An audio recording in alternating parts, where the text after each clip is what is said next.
नमस्कार आमी उज्जवल आजकेर भिडियोते आमी 2 पिन जैक एवं 3 पिन टप कोथाय यूज करा हय ओटा निये कथा बोलबो। एर आगेर भिडियोगुलो जारा परपर देखेछेन तादेर माथाय एकटा आइडिया हये जाबे जे कोथाय 2 पिन जैक यूज करा हय कोथाय 3 पिन टप यूज करा हय, किन्तु आजकेर भिडियोटा स्पेशली 2 पिन जैक एवं 3 पिन टपेर ओपर। এই ভিডিও দেখার পরে আপনাদের মাথায় একটা আইডিয়া চলে আসবে যে কোথায় 2 পিন জ্যাক ইউজ করতে হবে, কোথায় 3 পিন টপ ইউজ করতে হবে এবং কেন ইউজ করতে হবে সেটা সবচেয়ে বড় ইম্পর্টেন্ট। কারণ 2 পিন জ্যাক আমি সব জায়গায় ইউজ করতে পারবো না, 3 পিন টপ আমি সব জায়গায় ইউজ করতে পারি কিন্তু একটু কস্টলি, কিন্তু 2 পিন জ্যাক সব জায়গায় ইউজ করতে পারবো না। ঠিক আছে, তো চলুন শুরু করা যাক।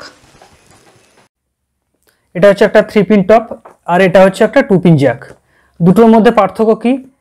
2 পিন জ্যাকের মাধ্যমে শুধুমাত্র আমি ফেজ আর নিউট্রাল পাঠাতে পারবো, এখানে পোলারিটি চেঞ্জ হয়ে যেতে পারে কারণ এখানে কোনো ফেজ আর নিউট্রাল কোনো মার্কিং করা নেই। ক্লিয়ার? আর 3 পিন টপে এটা হচ্ছে আর্থ, এদিকে লাইন আর এদিকে নিউট্রাল। কোথায় 2 পিন জ্যাক ইউজ করা হয় এবং কোথায় 3 পিন টপ ইউজ করা হয় এটাই হচ্ছে আজকের ভিডিওর মেন বিষয়বস্তু। 2 পিন জ্যাক যেখানে 2 পিন জ্যাক আমি যেখানে ইউজ করব যেখানে বডি আর্থের প্রয়োজন হয় না, কারণ এখানে আর্থ আছে। আর্থ কেন আছে? যেখানে আর্থের প্রয়োজন, বডি আর্থের প্রয়োজন যেটা মেটাল বডি, ওখানে এই 3 পিন টপ ইউজ করব। কিন্তু যেখানে মেটাল বডি নয়, যেরকম একটা ল্যাম্প, এখানে আমি একটা হোল্ডারের একটা কানেকশন করে রেখেছি, যদি কোনো ল্যাম্প জ্বালাতে হয় তো সেখানে আমার আর্থের তো কোনো প্রয়োজন নেই এবং সেখানে পোলারিটি চেঞ্জ হলেও কোনো অসুবিধা হয় না, তো সেখানে আমি 2 পিন জ্যাক ইউজ করতে পারি। এত দাম দিয়ে 3 পিন টপ ইউজ করবো কেন? 2 পিন জ্যাক ইউজ করতে পারি। হ্যাঁ, এখানে অবশ্য বেশি লোড দেওয়া যাবে না, এটা একটা ব্যাপার থাকে, বাট ইউজ করতেই পারি। যেখানে বডি আর্থের প্রয়োজন সেখানে 3 পিন টপ ইউজ করতে হবে এবং এক্সটেনশন বোর্ড বা যে সমস্ত জায়গায় পোলারিটি চেঞ্জ হওয়ার সম্ভাবনা থাকে কিন্তু পোলারিটি চেঞ্জ করা যাবে না, তো সেখানে আমি 3 পিন টপ ইউজ করতে পারি। তো চলুন দেখা নেওয়া যাক। আচ্ছা, এখানে ল্যাম্প আছে, এখানে আমি 3 পিন টপে দিলাম, এখানে শুধুমাত্র ফেজ আর নিউট্রাল দিলে ল্যাম্প জ্বলবে, এখানে আর্থের কোনো প্রয়োজন নেই। সুইচ অন করলাম, পোলারিটি যদি চেঞ্জও করে দিই তাহলেও কোনো অসুবিধা নেই, পোলারিটি চেঞ্জ করলাম, লাইট ল্যাম্প জ্বলবে। তো এখানে 2 পিন জ্যাক ইউজ করতে পারি, কিন্তু কিছু কিছু জায়গায় 2 পিন জ্যাক ইউজ করা যাবে না। এটা হচ্ছে একটা ইলেকট্রিক আয়রন মেটাল বডি, যেহেতু মেটাল বডি তাই এখানে আমাকে বডি আর্থ দিতে হবে। ঠিক আছে, তো এখানে 3 পিন টপ ইউজ করতেই হবে। এখানে আমি চাইলেও এই 2 পিন জ্যাক ইউজ করতে পারবো না, কারণ এখানে ফেজ আর নিউট্রালের সঙ্গে সঙ্গে আর্থেরও কানেকশন দিতে হবে। যদি না দিই তাহলে লিকেজ কারেন্ট থাকলে কেউ যদি এই মেটাল বডিতে হাত দেয় তাহলে শক লাগবে। তো চলুন দেখা নেওয়া যাক।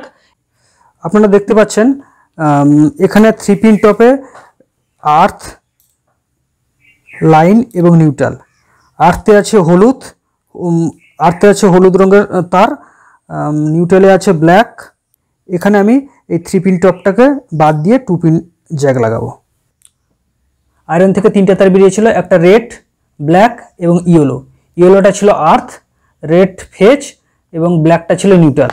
আমি 2 পিন জ্যাকের সঙ্গে রেড এবং ব্ল্যাক যোগ করে দিলাম, তার মানে 2 পিন জ্যাক থেকে ফেজ আর নিউট্রাল যাবে, আর্থটা ফাঁকা থাকবে। ক্লিয়ার? এবার আমি পিভিসি টেপ মেরে দিচ্ছি।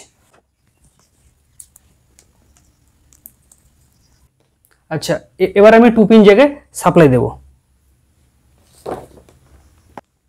সুইচ অন করলাম, লাইন চলে এসছে। আচ্ছা, এই কন্ডিশনে আর্থ নেই, কিন্তু দেখুন টেস্টার জ্বলছে, টেস্টার খুব হালকা জ্বলছে, তার কারণ এখানে যে লিকেজ কারেন্ট ছিল ওটা বাইপাস করতে পারছে না। যখন এখানে 3 পিন টপ ছিল, 3 পিন টপের আর্থ দিয়ে এই লিকেজ কারেন্টটা বাইপাস করছিল।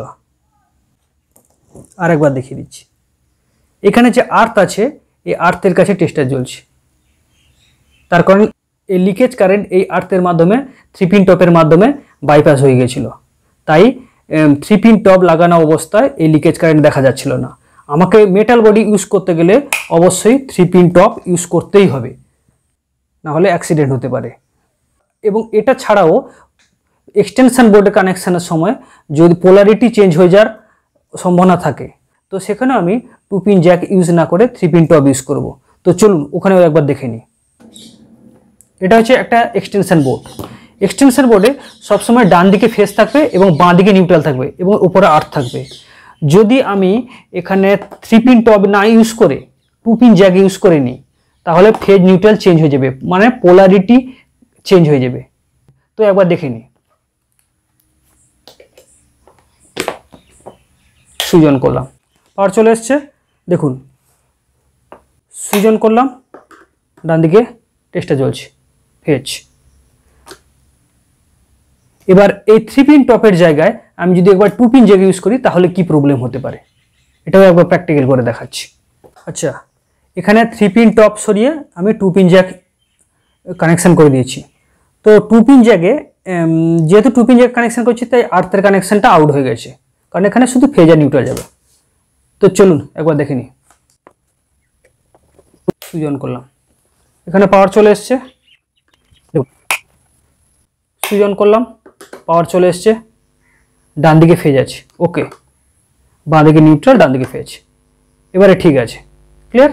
যেখানে আমি 2 পিন জ্যাক লাগাবো সেখানে আমি এরকমও লাগাতে পারি বা এটাকে চেঞ্জ করে দিয়ে এরকমও লাগাতে পারি, ক্লিয়ার।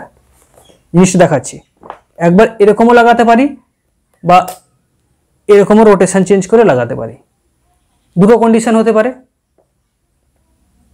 ঠিক আছে। রোটেশন চেঞ্জ করলাম, রোটেশন চেঞ্জ করার পরে আমি দেখি এখানে কন্ডিশনটা কি আছে। এখানে সুইচ আছে, দেখুন ডান দিকে ফেজ নেই, ফেজটা বাঁ দিকে চলে গেছে, এটাই হচ্ছে পোলারিটি চেঞ্জ হয়ে যায়। সবসময় ডান দিকে ফেজ রাখতে হবে, বাঁ দিকে ফেজ চলে গেছে। এই কারণে এক্সটেনশন বোর্ডে কখনোই 2 পিন জ্যাক দেওয়া উচিত নয়, সেখানে 3 পিন জ্যাক থাকবে, ক্লিয়ার। আশা করি আপনারা বুঝতে পেরেছেন। তো আজকের মতো এই পর্যন্ত। ভিডিওটি যদি ভালো লেগে থাকে তাহলে লাইক করতে পারেন, চ্যানেলকে সাবস্ক্রাইব করতে পারেন এবং চাইলে অল নোটিফিকেশান ক্লিক করতে পারেন, তাতে আপনার কোনো ভিডিও মিস হবে না। কোনো কিছু বুঝতে অসুবিধা হলে অবশ্যই কমেন্ট করুন। এছাড়া ইলেকট্রিক্যালের উপর ইন্টারেস্টেড কেউ থাকলে তাকে শেয়ার করুন, ভিডিওগুলো স্পেশালি ওদের জন্যই বানানো। জয় হিন্দ।